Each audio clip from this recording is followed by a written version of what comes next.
देखिए, ये भाजपा जिस नीति पर चल रही है वो तो आपके सामने। देश में 18 लाख जो केंद्रीय सरकार की सरकारी नौकरियां थी वो समाप्त कर दी गई। पोर्ट, एयरपोर्ट, रेलवे अदानी जैसे समूह के हवाले कर दिया गया। प्रदेश के अंदर 2 लाख पद समाप्त कर दिए गए, हरियाणा जैसे छोटे प्रदेश में। और जो पद बचे उनको कच्चों में परिवर्तित करके बिना मेरिट, बिना पेंशन, बिना रिजर्वेशन, कौशल निगम की बात आ जाती है कहीं। यहाँ तक कि फौज में पेंशन खत्म कर दी। 1 रैंक 1 पेंशन की का नारा था, लेकिन नो रैंक पेंशन। अग्निपथ योजना आ गई, 4 साल के बिना पेंशन के जाओ। जहाँ कांग्रेस की सरकार आकर कर्मचारियों को ओल्ड पेंशन स्कीम का लाभ देने की बात करती है, तो ये लोग उसको राजस्थान में बदल के दोबारा से वो ओल्ड पेंशन स्कीम खत्म कर दी इन्होंने। तो इनकी नीति और इनकी नीति की दिशाएं भी बिल्कुल साफ स्पष्ट हैं।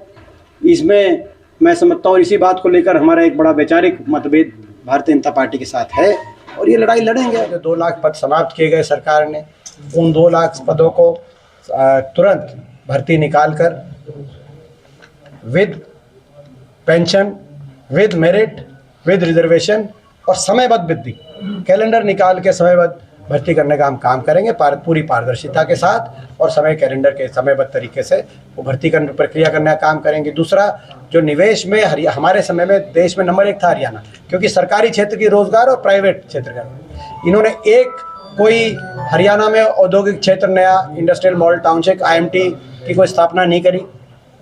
इन्होंने कोई थर्मल का नया बिजली का कारखाना हरियाणा में नहीं लगाया। कोई विकास की बड़ी परियोजना नहीं आई। बड़ी बड़ी परियोजनाएं जो इंटरनेशनल एयरपोर्ट आना था वो नोएडा चला गया। बड़ी बड़ी रेल कोच फैक्ट्री आनी थी गोहाना और जुलाना के बीच में, वो बनारस चलेगी। तो बड़ी परियोजनाएं विकास की, औद्योगिक क्षेत्र ना बने ना विकास की, वो बड़ी परियोजनाएं हरियाणा में। दोबारा से हरियाणा देश में निवेश में नंबर 1 बने, ऐसी व्यवस्था जिसके लिए वो निवेश में नंबर 1 ऐसे ही नहीं बन गया था हमारे समय। कानून व्यवस्था दुरुस्त, इन्वेस्टमेंट फ्रेंडली एनवायरनमेंट, और वो सारा मैं समझता हूँ कि ताकि दोनों ही क्षेत्रों में प्राइवेट और पब्लिक में जो कह रहे हैं कि भगदड़ मची हुई है, ये जो है इनका सवाल आपने सुना क्या? एक बार पहले सवाल बताओ। ज्ञानचंद कटारिया, सुरेश कैची और रिथा परिवार जो राजस्थान के, वे बीजेपी में शामिल हुए। इनका ये प्रश्न था कि बीजेपी की तरफ जो है ये कुछ लोग शामिल हुए हैं और भगदड़ मची हुई है देश में। हाँ, भगदड़ मची, सही बात है। हरियाणा में कांग्रेस में घुसने की भगदड़ मची हुई है। 1 साल में 35 पूर्व विधायक, पूर्व मंत्री, पूर्व सांसद और मौजूदा सांसद कांग्रेस पार्टी में शामिल हो गए हैं। तो हरियाणा की भगदड़ आप बताओ किस तरह बची हुई है। अब राजस्थान का कोई आए तो उससे पूछना। तो ये तो मैं समझता हूँ कि ये केवल जो अभी बात चल रही थी, किसी ने प्रश्न किया था कि भाई ये संविधान को, ये सरकार संविधान को कुचलने का काम कर रही है। तो केवल संविधान ही नहीं, लोकतंत्र को भी कुचलने का काम कर रही है। लोकतंत्र का गला घोटने का नज़ारा मैंने पिछले अपने लोकसभा चुनाव में देख लिया था। चंडीगढ़ मेयर की गिनती में शायद आपने भी देख लिया होगा।